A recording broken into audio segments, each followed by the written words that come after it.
오늘은 너희에게 영생이 있음을 이런 제목의 말씀 함께 나누겠습니다. 언젠가 제가 설교 시간에 제가 제일 좋아하는 TV 프로그램이 홈쇼핑이라고 말씀드린 적이 있습니다.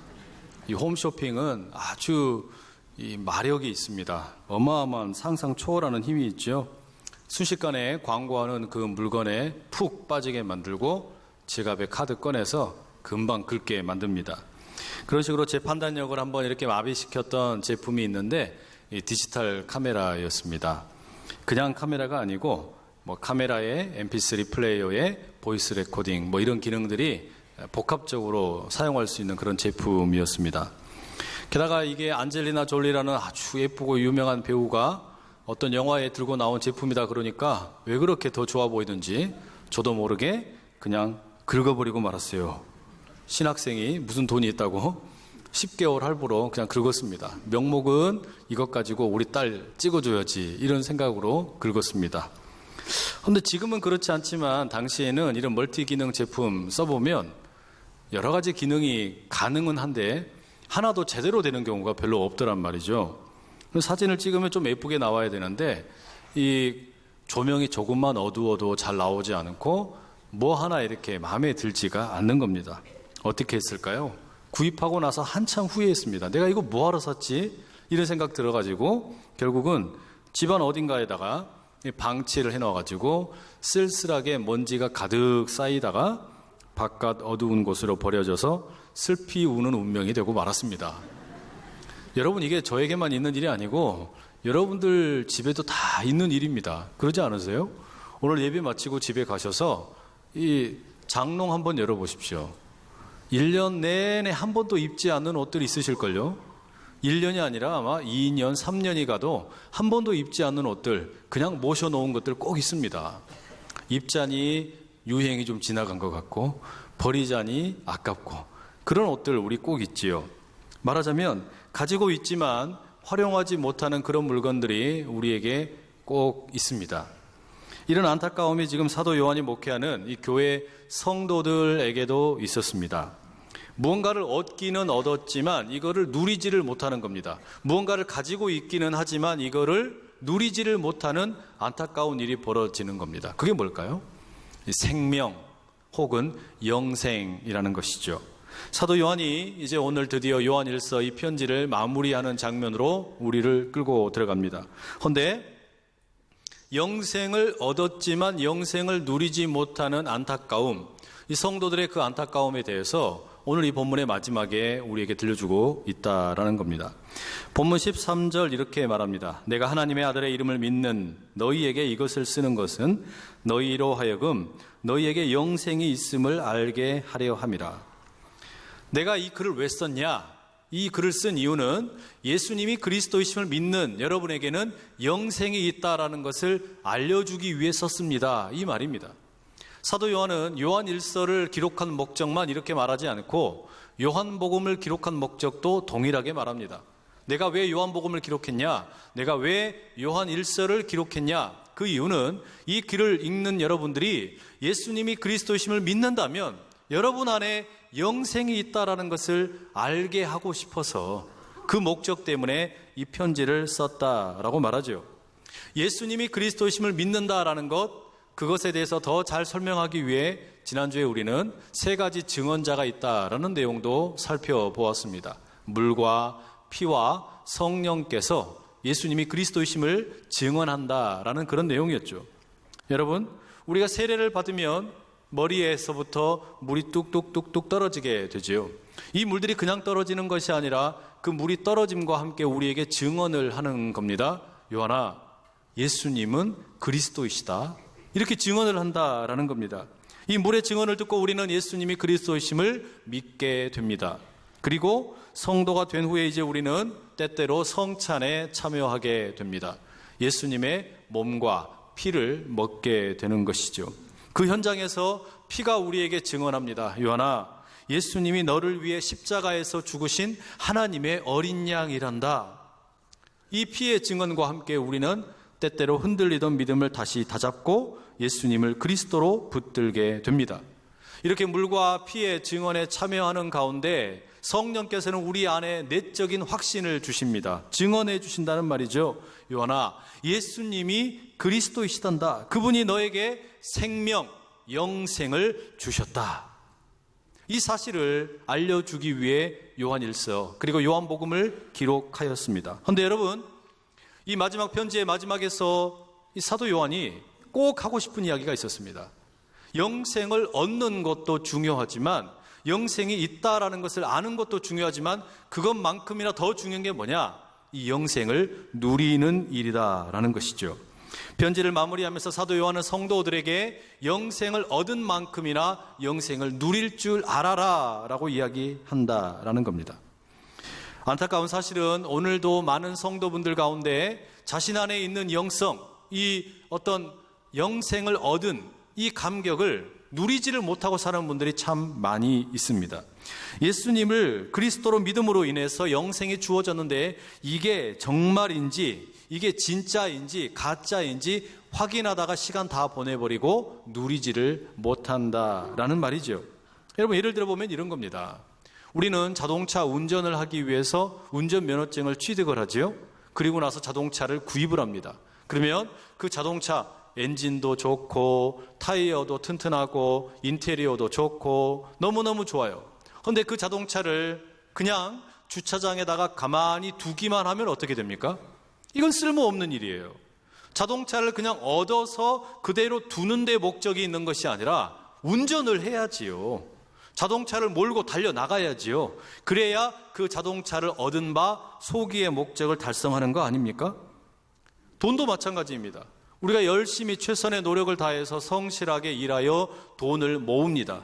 그런데 어떤 분들은 돈을 모을 줄만 알고 쓸 줄을 모르는 분들이 계세요.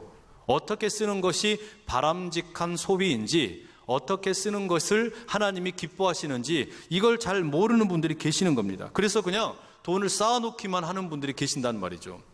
방법이 있습니다, 여러분. 저에게 가져오십시오. 제가 대신 다 써드릴게요. 좋은 데다가 다 써드릴게요.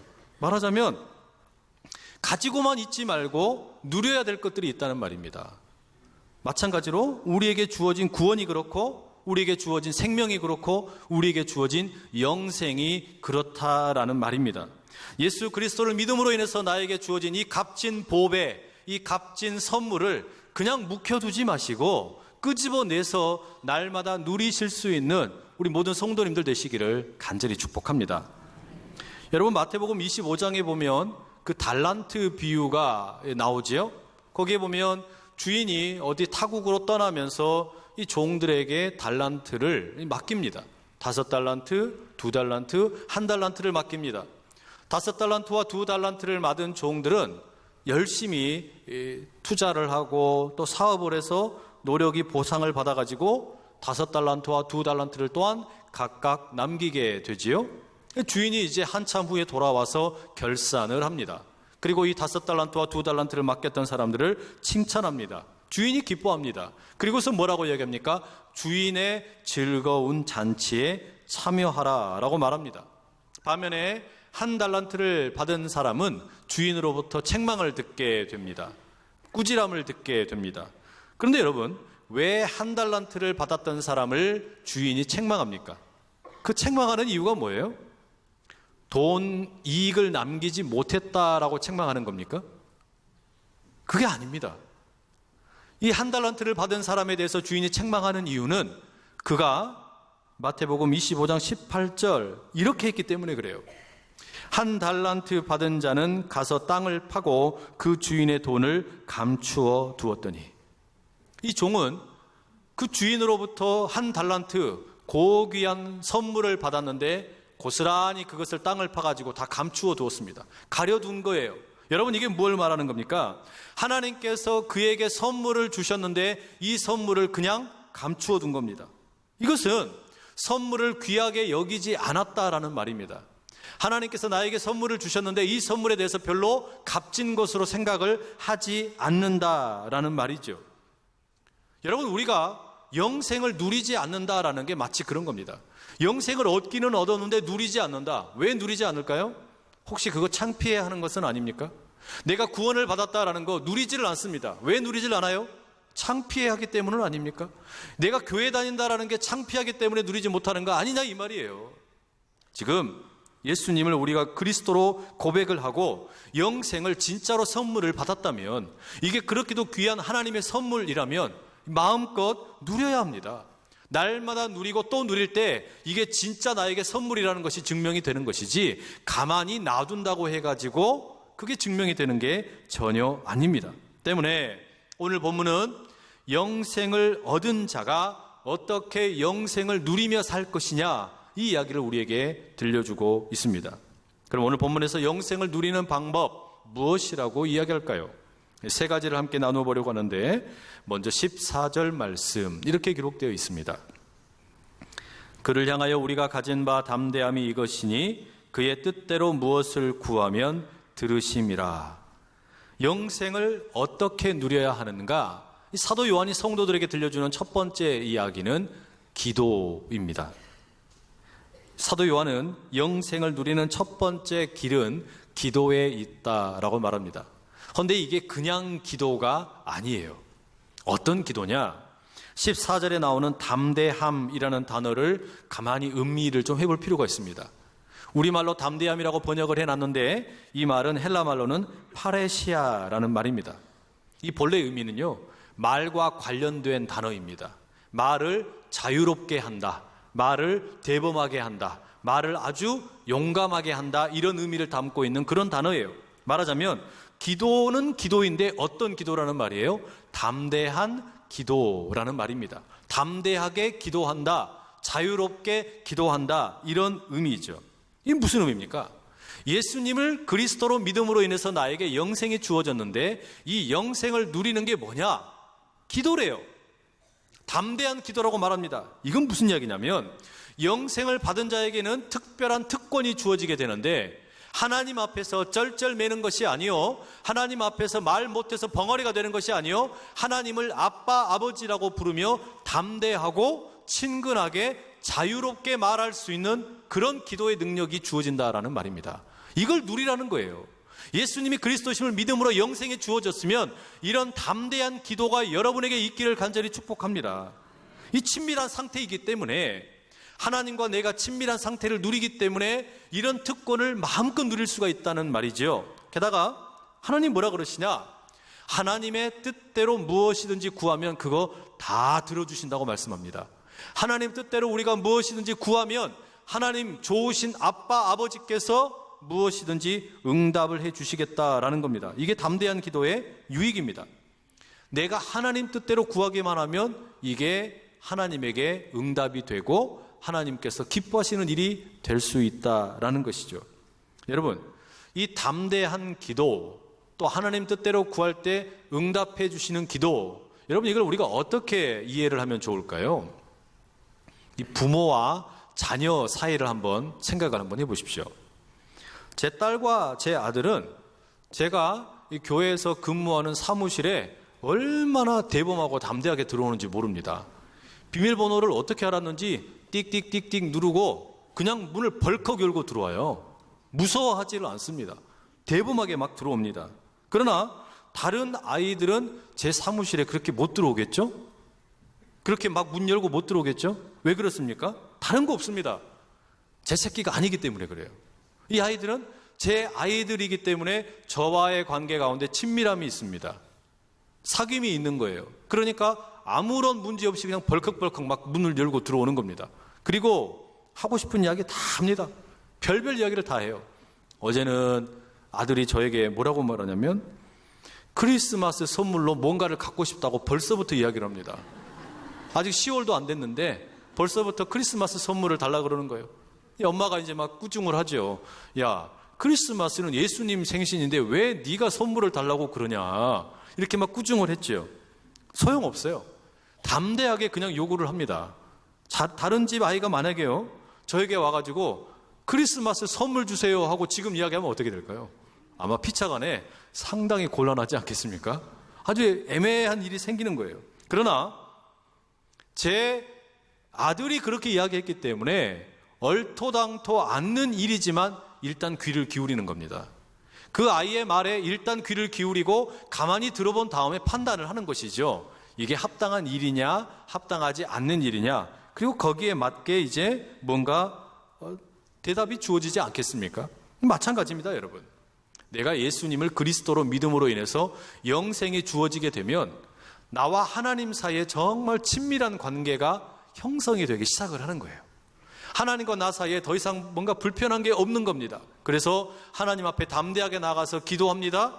그리고 기도할 때 하나님의 뜻대로 구하면 무엇이든지 응답을 해 주신다고 했으니까 일단 먼저 말씀을 드리고 보는 겁니다. 무엇이든지 구하고 보는 거예요.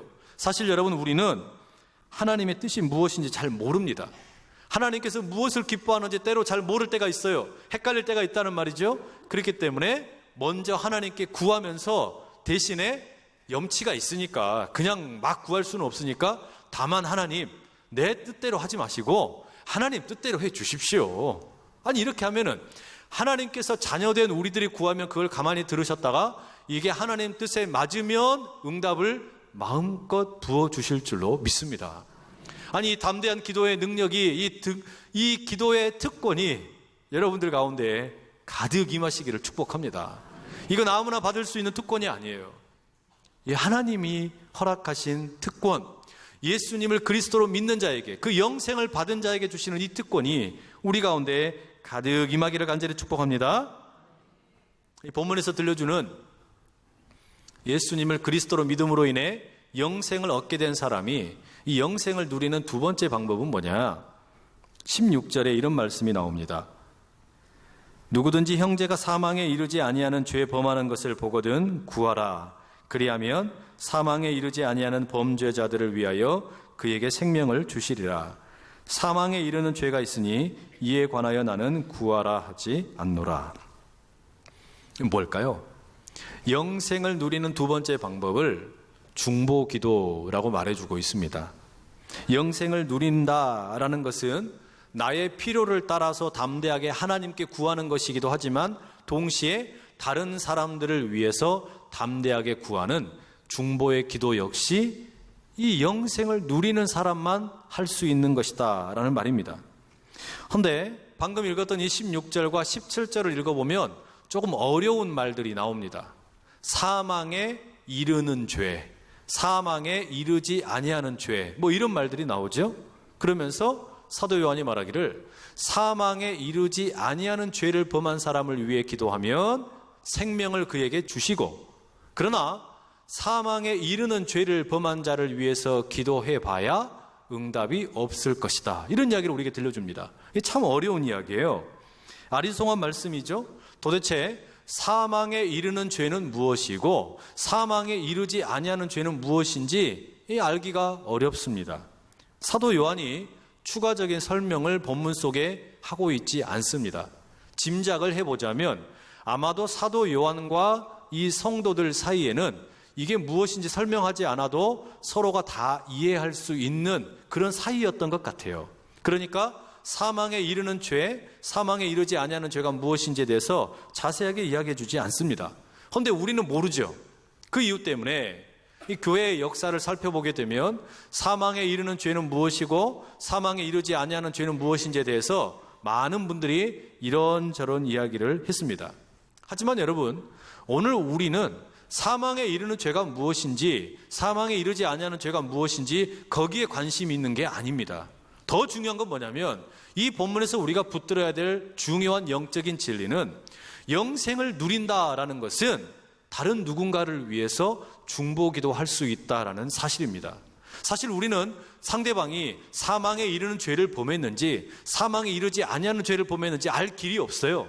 어떤 상황인지 잘 모릅니다. 그러나 분명하게 할 수 있는 건 뭐냐? 내가 예수 그리스도의 이름을 붙잡고 다른 사람을 위해서 기도하면 하나님께서 그에게 생명을 주실 수 있다라는 말입니다. 이 중보기도의 능력이 우리에게 있다라는 말이에요. 여러분, 이게 왜 중요합니까? 만약에 여러분 우리에게 진짜 영생이 있다면, 나에게 진짜 생명이 있다면 이거 힘들어하는 사람에게 나누어 주고 싶지 않을까요? 내가 엄청나게 큰 질병에 걸렸었는데, 내가 정말 문제가 생겨가지고 너무나 아픈 일이 많았는데 뭔가 약을 먹었더니 깨끗이 나았다. 그런데 이것과 동일하게 비슷한 증상을 앓고 있는 사람이 있어요? 그럼 어떻게 합니까? 그 사람에게 이 약 소개시켜주고 싶지 않습니까? 마치 그거와 똑같습니다. 내가 예수님을 그리스도로 믿음으로 인해서 영생이 내게 주어지게 되었는데, 그래서 내 안에 있던 마음의 공허함, 평안하지 못했던 것들, 또 많은 질병들, 이런 것들이 예수 그리스도의 이름으로 해결이 되었어요. 그런데 나만 그런 줄 알았더니 주변에 돌아보니까 마음이 매몰된 사람들, 마음이 그냥 지옥 같은 사람들, 또 몸이 아픈 사람들, 여러 가지 수없이 많은 사람들이 우리 주변에서 신음하고 있는 것을 보는 겁니다. 그래서 그들을 위해서 뭐 하는 거예요? 중보 기도의 자리로 들어가는 겁니다. 뭐 하는 거냐? 죽어가는 그들을 예수라는 생명나무에 접붙임을 시도하는 겁니다. 예수라는 액기스 한번 먹어봐. 예수라는 이 생명나무에 한번 접붙임을 당해봐. 그러면 당신도 살 수 있어. 여러분, 이게 중보기도 아닙니까? 이 중보기도의 능력이 우리 가운데 나타날 수 있기를 간절히 축복합니다. 우리는 누군가를 위해서 기도를 하는데, 이 기도를 하면요, 그 기도를 통해서 하나님께서 우리 안에 있는 이 생명을 그에게 나누어 주십니다. 하나님께서 우리 안에 있는 영생, 예수님을 그리스도로 믿는, 그래야 내게 주어진 이 영생을 내가 다른 사람을 위해서 기도할 때 하나님께서 그에게 이 생명을 흘려보내시더라는 말이에요. 여러분, 이거 얼마나 귀한 일입니까? 이거 너무너무 귀한 일이죠. 나는 그냥 기도했을 뿐인데, 내가 한 거 뭔가 특별한 게 없는데, 단지 연약한 일을 위해서 기도했을 뿐이고, 몸이 아픈 사람을 위해서 기도했을 뿐이고, 어려움에 있는 사람을 위해서 기도했을 뿐인데, 하나님께서 그 기도를 들으시고 어마어마한 일을 행하신다라는 거예요. 이 놀라운 은혜의 자리에, 이 중보기도의 자리에 멋지게 참여하실 수 있기를 간절히 축복합니다.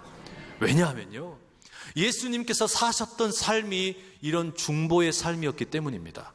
다 죽을 수밖에 없는 죄인들이었는데 우리 주님께서 이 땅에 오셔가지고 우리 모두를 중보자가 되셔서 하나님께로 이끌어 주셨습니다. 하나님의 자녀가 되게 해주셨다라는 말이에요. 그런데 우리는 그 예수 그리스도를 믿습니다. 그러니 우리도 예수님처럼 중보자의 삶으로 초청을 받고 있다라는 말입니다. 내 안에 있는 이 영생, 내 안에 있는 이 생명은 나 혼자 누리라고 주신 것이 아니라 내가 누군가를 위해서 기도할 때 다른 이에게도 흘러 들어가는 놀라운 능력이 되는 줄로 믿습니다. 사실 여러분, 지금 우리가 가만히 보면 이 중보기도가 필요한 곳이 한두 곳이 아니에요. 우리가 살고 있는 이 땅만 해도 얼마나 우리의 기도를 필요로 하는 곳이 많은지 모릅니다. 지금 우리 한반도 남과 북이 전쟁의 위기에 놓여 있는 것처럼 심각하게 여러 가지 많은 말들이 나옵니다. 이제 곧 평창 동계올림픽이 열리는데 외국의 많은 나라들 가운데서 안전의 문제가 해결되지 않으면 동계올림픽에 참여하지 않겠다라는 나라들이 있답니다. 잔치는 열어놨는데 동네 사람들이 오지를 않겠다는 거예요. 안전의 문제 해결되지 않으면 안 온다는 겁니다. 여러분, 어떻게 해야 됩니까? 우리가 이 일을 위해서 함께 기도하는 주님의 백성들 되실 수 있기를 축복합니다. 북한의 미사일을 무력화시켜 주시고 남한과 북한이 평화로운 통일을 이루어낼 수 있도록 하나님 도와주십시오. 하나님, 우리 안에 있는 이 영생, 우리 안에 있는 이 생명의 기운이 이 한반도를 덮게 하여 주십시오. 이런 기도가 우리 가운데서 마음껏 나올 수 있기를 축복합니다. 여러분, 이것만이 아니에요. 어제 신문을 보니까 우리나라의 출산율이 정말 심각하다라는 기사가 나왔습니다. 이게 뭐 하루 이틀 나오는 뉴스는 아니죠. 1970년대에는 한 해에 출생되는 이 신생아의 숫자가 100만 명을 육박을 했습니다. 그런데 올해 예상되는 이 신생아의 숫자가 몇 명인 줄 아세요? 40만 명도 안 될 정도로 줄여버렸대요. 이 한 세대 동안에 전 세계에 있는 국가 가운데 어떤 50% 이하로 신생아 수가 줄어든 국가는 우리나라밖에 없답니다. 100만 명이 넘는 신생아들이 태어나던 나라가 50만이 아니고 40만도 아니고 30만대로 지금 줄어들 만큼 신생아들이 숫자가 줄어들고 있다는 거예요. 여러분, 어떻게 하면 좋겠습니까? 기도해야죠. 그리고 2명, 3명, 4명 마음껏 좀 많이 나오실 수 있기를 축복합니다. 아멘이 잘 안 나올 줄 알았어요. 그래도 여러분 우리가 지금은 이게 힘들어 보이지만 이게 우리 전국의 모든 우리나라 전체의 문제이기 때문에 이게 해결이 안 되면 우리나라 큰일 나는 겁니다. 그러면 지금은 당장은 좀 힘들어 보일지 모르지만 저는 이런 확신이 있습니다. 지금 많이 낳아 놓으면 분명히 나중에는 제일 대접 많이 받을 것이다. 그런 생각이 들어요. 우리가 지금 여러 가지 여건들을 개선시켜가고 정부에서 육아도 책임져 주고, 그러니까 힘내서 가능한 분들은 많이 낳으실 수 있기를 축복합니다. 이 중보기도 제목이에요. 이것만이 아닙니다. 멕시코 지진의 현장, 수많은 사람들이 죽어가고 있고요. 시리아의 난민들, 또 우리가 병원에 가보면 얼마나 아픈 사람들 많이 있습니까? 우리가 금요 철야 시간 되면은 함께 그 환우들을 위해서 기도합니다. 암 환자를 위해서, 또 뇌경색 환자를 위해서, 다양한 환자들을 위해서 기도하는데, 이 기도의 필요를 느끼는 분들이 너무너무 많다는 말이에요. 그 자리에 중보자로 서서 내 안에 있는 이 생명, 내 안에 있는 이 영생, 이것이 다른 사람에게 나누어지는 그 아름다운 영생을 누리는 삶이 여러분 모두 가운데 마음껏 펼쳐질 수 있기를 간절히 축복합니다.